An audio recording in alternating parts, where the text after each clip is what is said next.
بسم اللہ الرحمن الرحیم۔ غسل کے آداب جو سلسلہ اپنا چل رہا تھا رمضان المبارک کی وجہ سے رک گیا تھا، اب پھر یہاں سے جاری ہے۔ دیکھیے، نمبر 1، غسل خانے میں پہلے بایاں پیر داخل کرنا۔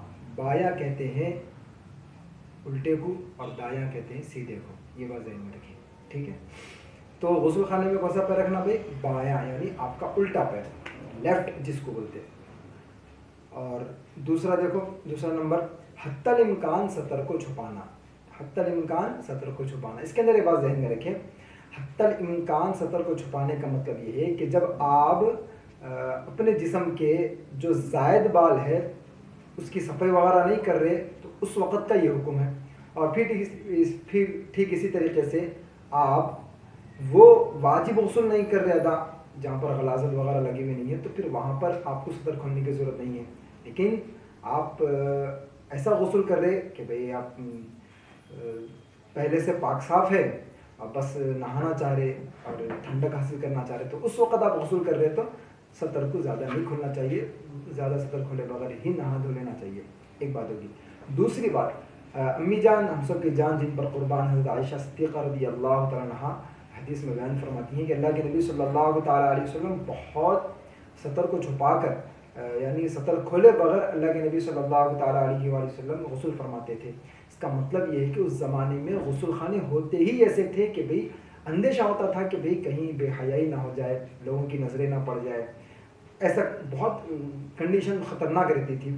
بڑے بڑے غسل خانے نہیں ہوتے تھے، یا پھر چار دیواری سے پورا لیس نہیں ہوتے تھے، چھت وغیرہ نہیں ہوتی تھی، لیکن اس زمانے میں چار دیواری ہے، چھت ہے، بے حیائی کا کوئی اندیشہ نہیں ہے، کسی کی نگاہ پڑنے کا کوئی اندیشہ نہیں ہے، تو پھر آپ غسل خانے میں پورا سطر بھی کھول سکتے ہیں اور غسل فرما سکتے ہیں، یہ بات ذرا ذہن میں رکھیں۔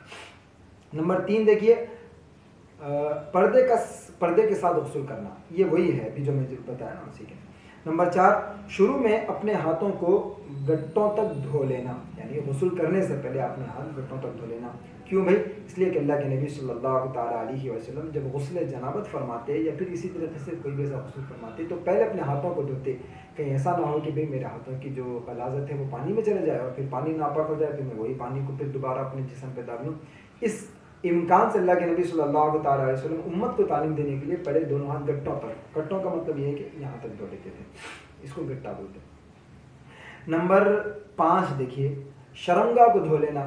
ہوتا یہ کہ بھئی شرمگاہ پہلے سے ناپاک ہوتی، مرد ہو یا عورتیں ہوں، حیض و نفاس سے جب پاک ہوتے، یا اسی طریقے سے مرد اگر احتلام ہوا مرد کو، یا پھر اسی طریقے سے جمعہ سے فارغ ہوئے، ہم بستری سے فارغ ہوئے، اس وقت اگر آپ شرمگاہ کو نہیں دھوئیں گے تو اسی کے ساتھ غسل کریں گے تو پھر وہ ناپاکی نیچے جائے گی نا، تو اس وجہ سے غسل کی ابتدا ہونے سے پہلے شرمگاہ کو دھو لینا چاہیے۔ نمبر 6 دیکھیے، بدن پر کوئی ظاہری گندگی ہو تو پہلے اس کو صاف کر لینا چاہیے۔ مطلب یہ ہے کہ بھئی آپ کے جسم پر بچے کو لیے تھے، ادھر بچہ پیشاب کر دیا، اب اگر یہ آپ پیشاب کو پہلے صاف نہیں کریں گے، ایسے ہی غسل کر لیں گے تو یہ پیشاب پھر نیچے اترے گا نا، جسم کے دوسرے حصے پر لگے گا۔ مثال کے طور پہ کندھے پہ بچے کو لیے تھے، بچہ پیشاب کر دیا، آپ غسل کر لیے، اب ہو سکتا ہے کہ یہاں کا پیشاب یہاں پر آ جائے اور آپ اسی طریقے سے باہر نکل جائے، تو اس وجہ سے پہلے اس جگہ کو دھو لینا چاہیے، اس کے بعد پھر غسل کی ابتدا کرنا چاہیے۔ نمبر 7 دیکھیے، غسل سے پہلے سنت جو وضو ہے، سنتوں کا یعنی جو وضو کی سنت ہیں اس کا خیال کرتے ہوئے وضو کرنا، یعنی جیسا کہ آپ نماز کے لیے باہر حمام کے باہر جیسا آپ وضو کرتے ویسے ہی وضو حمام کے اندر بھی غسل سے پہلے وضو کر لینا چاہیے، یہ پیارے نبی صلی اللہ تعالیٰ علیہ وسلم کی سنت ہے۔ اور غسل نمبر 8 دیکھیے، غسل کرتے وقت قبلے کی طرف رخ نہ کرنا، یہ مکروہ ہے۔ غسل میں قبلے کی طرف رخ کرنا مکروہ ہے اور وضو میں قبلے کی طرف رخ کرنا مستحب ہے، یہ دو فرق ہے، اس کو ذہن میں رکھیں۔ نمبر 9 دیکھیے، اگر پانی جمع ہو رہا ہے تو پھر پیروں کو باہر آ کر دھونا، غسل خانے میں نہیں دھونا، یعنی یہ نہیں سمجھنا کہ میں غسل کر لیا، پانی جمع ہونے کے باوجود بھی سارا بدن پہ میرا پانی بہہ گیا لہٰذا میں باہر جا کے ویسے ہی نماز پڑھوں گا۔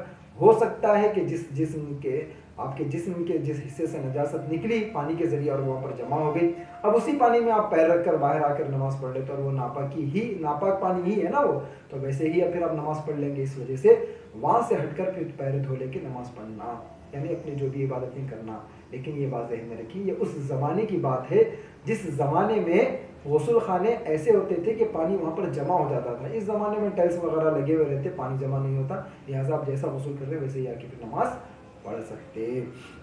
نمبر 10 دیکھیے, زیادہ پانی استعمال نہ کرنا. اللہ کے نبی صلی اللہ تعالیٰ علیہ وسلم نے یہاں تک فرما دیا, یجزئ من الوضوء مد ومن الغسل صاع, کہ بھائی وضو کی جانب سے 1 مد بھی کافی ہو جاتا ہے اور غسل کے لیے 1 صاع بھی کافی ہو جاتا ہے. علماء کرام نے اس کی تحدید کرے, اس کی پوری مقدار نکالے تو مقدار 1 بکیٹ کے آس پاس بنتی بس, جو اپنی نارمل بکیٹ رہتی. لیکن آج کل نہیں, ٹانکی کی ٹانکیاں خالی کر دے رہے, پوری ٹانکی خالی کر دے رہے. جس حمام میں ہو گئے تو سمجھو کہ ٹانکی کا پھر موٹر کھولنا پڑتا. ایسا نہیں ہونا چاہیے. پانی کا ضیاع ہے, 1 قطرے کا حساب ہوگا. جتنا کہ آپ کے جسم کی ضرورت ہے اور جسم کی نجاست کو پاک کرنے کے لیے جتنے پانی کی ضرورت ہے اتنے کے بارے میں پوچھ نہیں ہوگی. اس کے علاوہ اگر آپ پانی بہا رہے اور خالی پیلی بہا رہے تو اس کے بارے میں ضرور پوچھو گی. اس وجہ سے اس کا خیال کرنا چاہیے. 3 4 بکیٹ لے کے اندر جا رہے, نل کھلے رہے, ٹانکی کھلے رہے اور بیٹھ جا رہے آرام سے, یہ مناسب نہیں ہے. اس کے بعد دیکھیے, سر کو بقیہ جسم سے پہلے دھونا. عموماً لوگ کیا کرتے, پہلے یہ بدن دھو لیتے اس کے بعد سر کو دھوتے. اللہ کے نبی صلی اللہ تعالیٰ علیہ وسلم پہلے سر پہ پانی 3 4 چلوٹ ڈال لیتے تھے, سر کو تھوڑا سا بھگو لیتے تھے, اس کے بعد جسم پہ ڈالتے تھے. تو یہ ادا کرنا چاہیے. آج کل مارکیٹ میں ہمارے تبلیغی بھائی یہ مسئلہ بیان کرتے کہ بھائی جسم غسل کرنے کا طریقہ یہ ہے کہ پہلے دائیں ہاتھ پہ ڈال لیا جائے, اس لیے اس منڈے پہ, پھر یہ منڈے پہ, اس کے بعد سر سے ڈالا جائے. یہ بالکل سنت کے خلاف ہے. اللہ کے نبی صلی اللہ تعالیٰ علیہ وسلم اس طرح غسل فرماتے تھے کہ پہلے سر پہ پانی ڈالتے تھے پھر اس کے بعد جسم پر ڈالتے تھے. تو یہ طریقہ تھوڑا سا چینج کر دینا چاہیے. دیکھیے نمبر 12, سر کے بعد پہلے داہنی جانب. دیکھو اللہ کے نبی صلی اللہ تعالی وسلم کا طریقہ کیا تھا, سر کے بعد. آپ لوگ سر سے پہلے بولتے ہیں, یہ بالکل غلط ہے. تو سر کے بعد پہلے داہنی جانب پھر بائیں جانب پر پانی ڈالنا چاہیے. دیکھو ایک بات ذہن میں رکھیں, یہاں پر پانی ڈالنے میں یہ بات ذہن میں رکھیں, خالی پانی ڈالنا نہیں ہے بلکہ سر کے جڑوں تک پانی کا پہنچانا فرض ہے, مرد حضرات کے لیے بھی عورتوں کے لیے بھی. یہ بات بہت اہم ہے, ذہن میں رکھیے. اگر آپ نارمل غسل کر رہے ٹھنڈک حاصل کرنے کے لیے یا پاکی بس صفائی حاصل کرنے کے لیے, پاکی الگ چیز ہے صفائی الگ چیز ہے, تو پھر کوئی بات نہیں. اگر نہیں بھی بھیگا تو کوئی حرج نہیں ہے. لیکن اگر آپ غسل جنابت کر رہے یا حیض و نفاس سے پاک ہونے کے بعد غسل کر رہے, جو کہ آپ پاکی حاصل کرنے کے لیے کر رہے, صفائی کے لیے نہیں, پاکی حاصل کرنے کے لیے کر رہے, تو پھر آپ کے جڑوں تک پانی پہنچانا فرض ہے. نہیں پہنچے گا تو آپ کا غسل ادا نہیں ہوگا. جب غسل ادا نہیں ہوگا تو پھر وضو وغیرہ تو پھر دور کی بات ہے, نمازیں بھی آپ کی شروع ہی نہیں ہوگی. انتہائی اہم مسئلہ ہے, اس پہ ذرا غور دیں. نمبر 13 دیکھیے, پورے بدن پر 3 بار پانی بہانا. یہ سنتوں میں ہے, 1 بار پانی بہانا فرائض میں ہے, یہ میں پہلے ذکر کر دیا. اس کے بعد دیکھیے اچھا یہ 3 مرتبہ پانی بہانے کا مطلب یہ ہے کہ یہ سنت طریقہ ہے. اگر اتنے میں اگر آپ کو یہ محسوس ہو رہا ہے کہ پورے بدن پہ میرا پانی نہیں پہنچا تو پھر آپ 4 5 6 10 مرتبہ بہا سکتے ہیں. لیکن شرط یہ ہے کہ بھائی پانی پہنچ جانے کے بعد بھی آپ زیادتی کر رہے تو پھر یہ وہ پچھلی والی حدیث میں آپ شامل ہو جاتے کہ بھائی زیادتی کرنے کی وجہ سے کل قیامت میں پھر آپ سے پانی کے قطرے قطرے کی پوچھ ہوگی. نمبر 15 دیکھیے.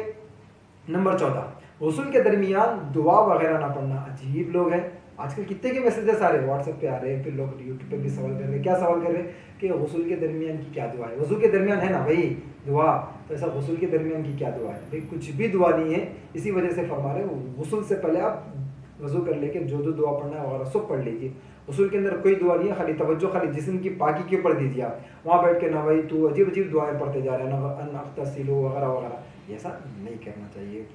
نمبر 15 دیکھیے, غسل کرتے وقت بات چیت نہ کرنا چاہیے. غسل خانے میں فونوں پہ بات کر رہے ہیں, میں غسل خانے میں میں بعد میں بات کرتا ہوں, پانی نہ رہا حمام کے اندر ہوں, یہ بالکل غلط طریقہ ہے, نہیں کرنا چاہیے. غسل خانے میں کوئی بات نہیں, الا یہ کہ بوقت ضرورت اگر آپ کو کوئی چیز کی حاجت ہے, مثال کے طور پہ ٹاول وغیرہ کی ضرورت ہے یا اسی طریقے سے کپڑوں وغیرہ کی ضرورت ہے جو کہ آپ لے کر نہیں گئے, جو ہمارے حیدرآبادی نوابوں کی عموماً عادت ہے, ایسے وقت میں اگر آپ کسی کو آواز دے رہے تو یہ بالکل دے سکتے, اس میں کوئی حرج نہیں ہے. لیکن اندر بیٹھ کے ہاں میں آ رہا ہوں تم بھی جو پلان ڈالو وہاں پر جائیں گے اپنے پورے پلانا بیٹھ کے انتظار کریں, یہ بالکل غلط ہے, نہیں کرنا چاہیے. نمبر 16, سلام نہ کرنا. اندر بیٹھ کے سلام ٹھوکرے, السلام علیکم, آگے خالہ بیٹھو میں بھی آ رہا ہوں اندر, یہ بالکل غلط طریقہ ہے. نہ سلام کرنا چاہیے, نہ باہر والوں کے سلام کا جواب دینا چاہیے, یہ ذہن میں رکھیں.